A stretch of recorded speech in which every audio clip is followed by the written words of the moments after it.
برای من اولویت اصلی رسیدن به یک دموکراسی پایدار در ایرانه.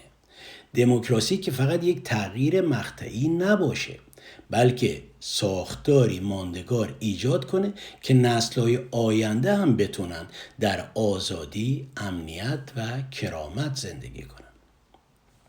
بدون تردید نظام جمهوری اسلامی مانعی جدی در مسیر رسیدن به این هدفه.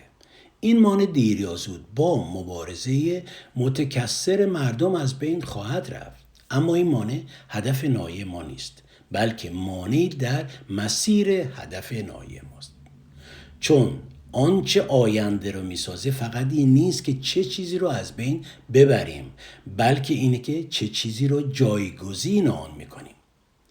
و این جایگزین فقط با حرف ساخته نمیشه، بلکه با روش فکر کردن ما، با رفتار ما و با پایبندی ما به اصول دموکراسی شکل میگیره و اونم از همین امروز.